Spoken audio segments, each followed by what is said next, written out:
Mudah-mudahan Indonesia selamat. Insya Allah Bapak Wamen, selama NU ini kondusif, NU ini tidak diaduk-aduk, negara aman. Mereka-mereka yang ingin mengganggu negara, merusak, mengacau negara, mereka akan mendahulukan merusak NU dulu, membelah NU dulu, mengaduk-aduk NU dulu. Kalau setelah NU itu teraduk-aduk, baru negara ini. Saya pernah menyampaikan pada Bapak Syafri, Bapak Menhan waktu ke rumah, Pak Menhan, negara akan tetap kondusif selama NU ini kondusif. NU dengan semua banomnya, selama kondusif, negara kondusif. Mereka kalau ingin ganggu keamanan negara, tentu NU dulu yang didahulukan diganggu. Assalamualaikum sahabat. Banyak pengamat politik, banyak cendekiawan-cendekiawan muslim yang ikut memperhatikan pergerakan bangsa dan negara Indonesia ini. Apabila ingin menguasai bangsa Indonesia, maka kuasai Nahdlatul Ulama atau hancurkan Nahdlatul Ulama. Yang kedua dengan Muhammadiyah. Makanya jangan kaget apabila Nahdlatul Ulama itu dipecah atau direbut jemaahnya dengan berbagai macam pergerakan. Pergerakan politik dari FPI, pergerakan dari jemaah spiritual, ya, solawatan, gebyar solawatan, itu semuanya direbut. Apabila pengaruh jemaah Nahdlatul Ulama semakin sedikit, itu bisa dipastikan pergerakan politik negara bisa dikendalikan. Makanya jangan kaget apabila FPI dan CS-nya itu berupaya untuk merebut habis-habisan jemaah Nahdlatul Ulama. Simak sahabat di video ini. Saya tantang Gus Dur untuk mubahalah. Gus Dur silakan ajak anak dan istrinya. Saya akan ajak anak istri saya. Kita bersumpah di hadapan Allah. Siapa yang benar diberkahi Allah. Dan siapa yang salah di antara kita dikutuk, dilaknat dan mati dalam keadaan hina. Jadi saya tantang Gus Dur untuk mubahalah. Ayo. Kalau memang Gus Dur berani merasa dirinya benar, mari kita mubahalah. Gus Dur, kau bawa kau punya istri, kau bawa kau punya anak, saya akan bawa saya punya istri dan saya punya anak. Buktikan di hadapan Allah untuk kita saling.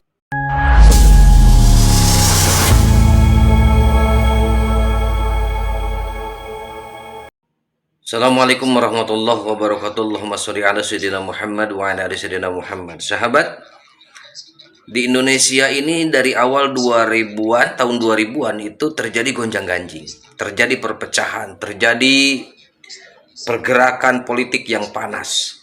Ini awal mulanya dari mana sahabat? Awal mulanya setelah berdirinya FPI. Ya, ini mari kita bongkar sahabat.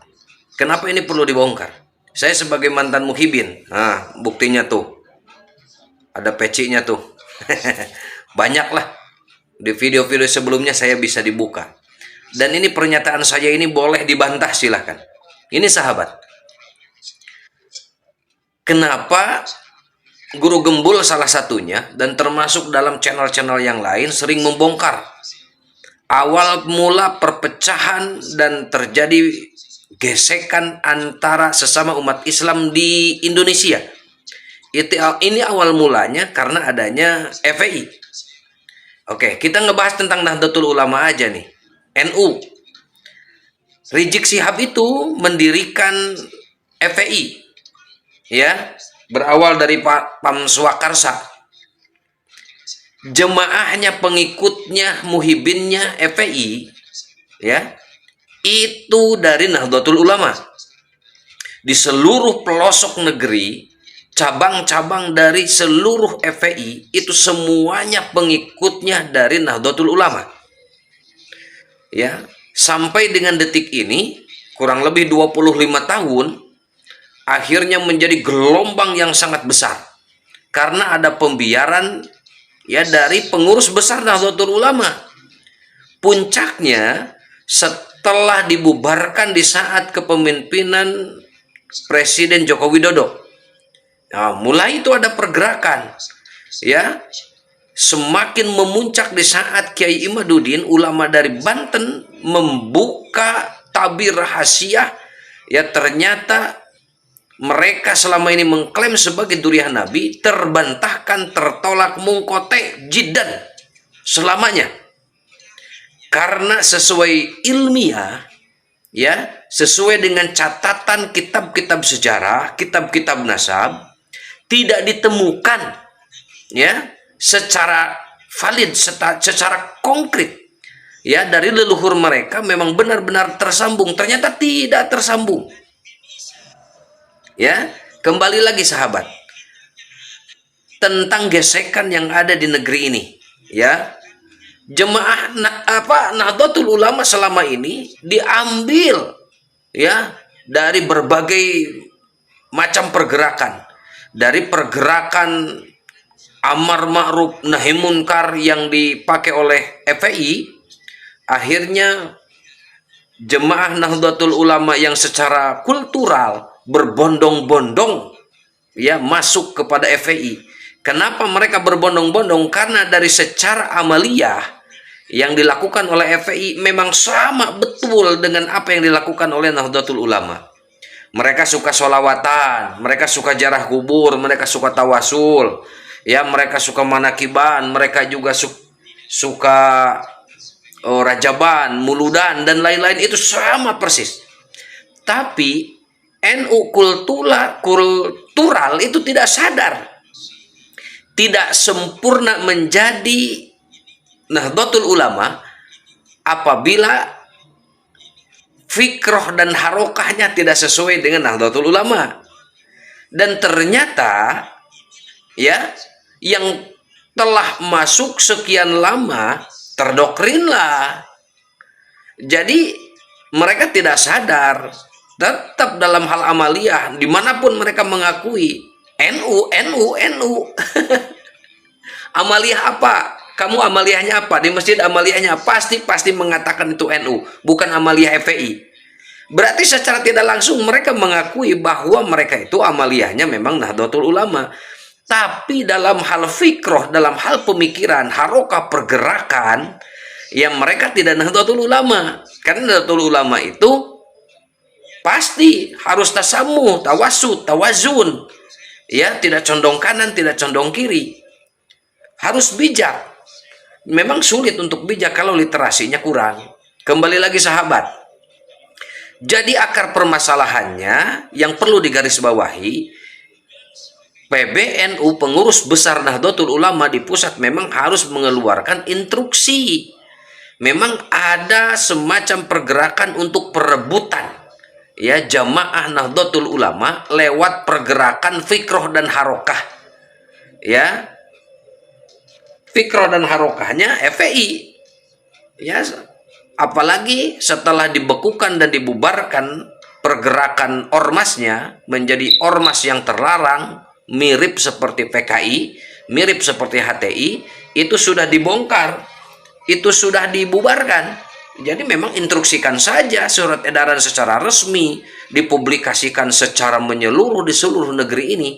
Akhirnya orang-orang yang ada di bawah, orang-orang awam, itu akan membaca dan mengetahui bahwa FPI memang sudah terlarang, ya. Terus dari pemerintahan memang harus secara masif memberitakan kepada masyarakat, ya, di media sosial, di media televisi, gembor-gemborkan, ya. Tidak mungkin, ya, mereka punya pasukan yang begitu besar dan kuat apabila terus media sosial, ya, diberitakan, di media televisi diberitakan, dan pemerintah ikut andil. Jangan cuma sekali dua kali sudah beres tidak diberitakan, dan ini berbahaya. Dan meskipun sudah dibubarkan, mereka tetap kan membangun lagi, membikin lagi pergerakan dengan nama yang sama meskipun arti yang berbeda. Yang awalnya FPI, Front Pembela Islam, kan istilah yang sama, ya, FPI juga, tapi Front Persaudaraan Islam, tapi kan dalam hal pergerakannya tetap aja sama, merugikan dan membuat gaduh di masyarakat, membuat terus adu domba di masyarakat, menghujat dan menyerang pemerintahan. Dan itu yang terjadi sama-sama saja, meskipun artinya yang berbeda, ya, tetap orangnya orang-orang sama. Jadi memang ini sangat berbahaya. Jadi sahabat-sahabatku dimanapun berada di seluruh Nusantara, ya, ayo jangan pernah diam, bersuaralah sekecil apapun, meskipun tindakan kita tidak membuat perubahan besar di negeri ini. Minimal kita berada di pihak mana? Minimalnya kita pernah bersuara, meminimalisir apapun yang terjadi di lingkungan kita khususnya. Ya semoga viral, akhirnya bisa mempengaruhi dan menjadi inspirasi di seluruh warga negara Indonesia di Nusantara. Ya, jadi ayo suarakan terus. Ya, karena kita menemukan serangan-serangan, caci makian, hujatan dari kelompok ini sangat berbahaya. Karena muhibin selama ini selalu dicekoki dengan informasi-informasi yang keliru, dengan hoax, dengan tidak seimbang.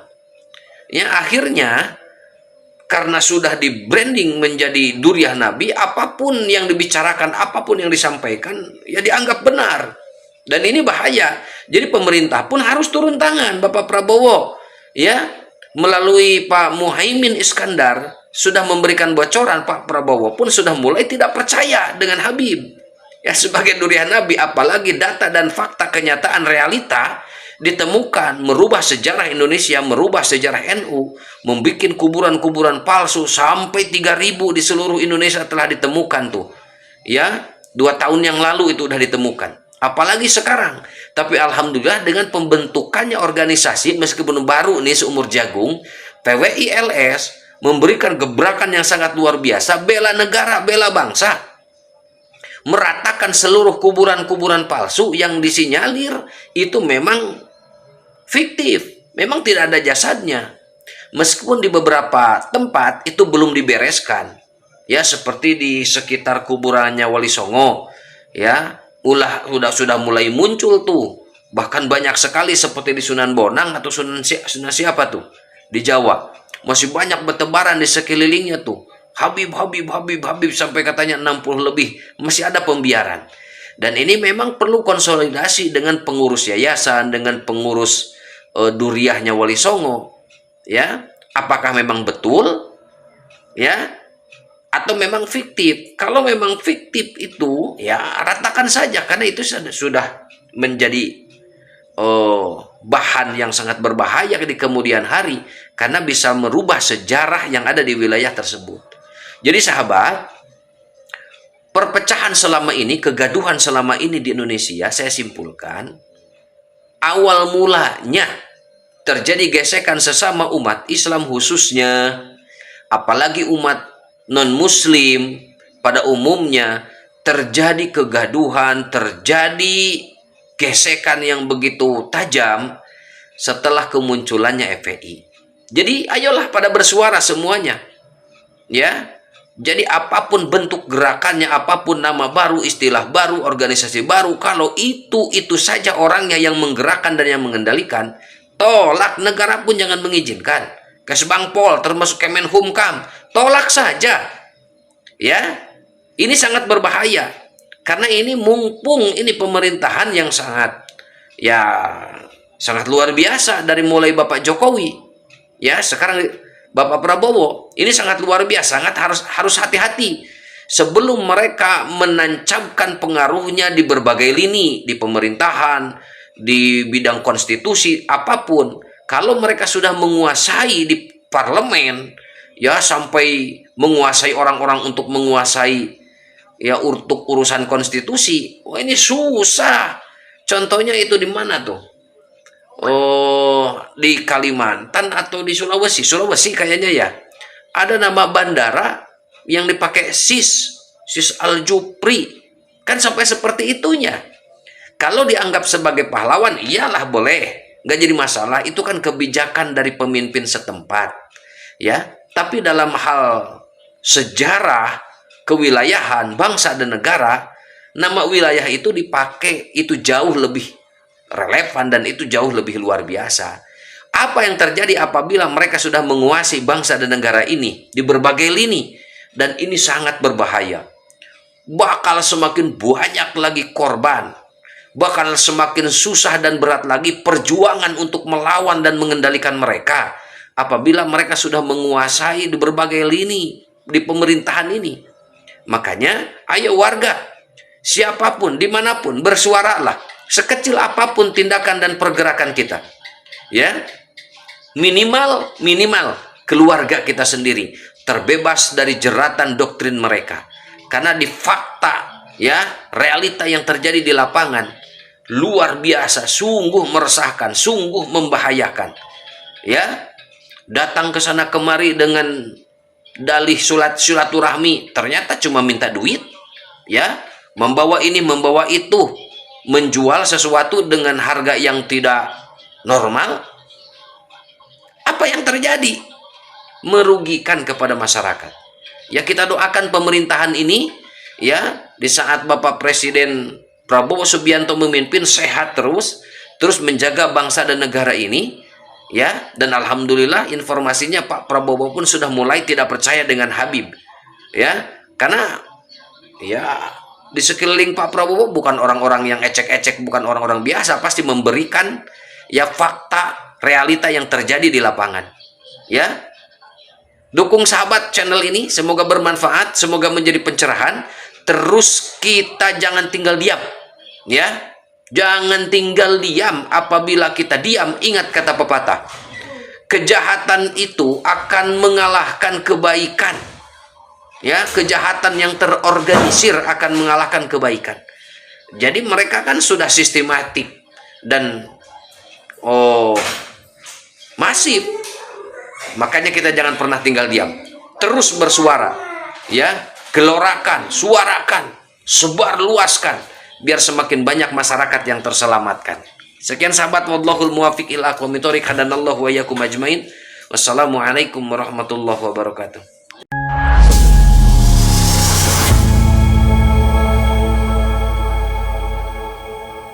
Itulah tadi pernyataan mantan Mukibin yang membongkar siasat dan taktik FPI yang diketuai oleh Rizik Syihab untuk mengadu domba, memprovokasi, dan untuk memecah belah umat bangsa Indonesia. Bagaimana menurut pendapat teman-teman semua? Silahkan lanjut di kolom komentar. Terima kasih selalu support dan menepati. Kita jumpa lagi di video selanjutnya. Assalamualaikum warahmatullahi wabarakatuh.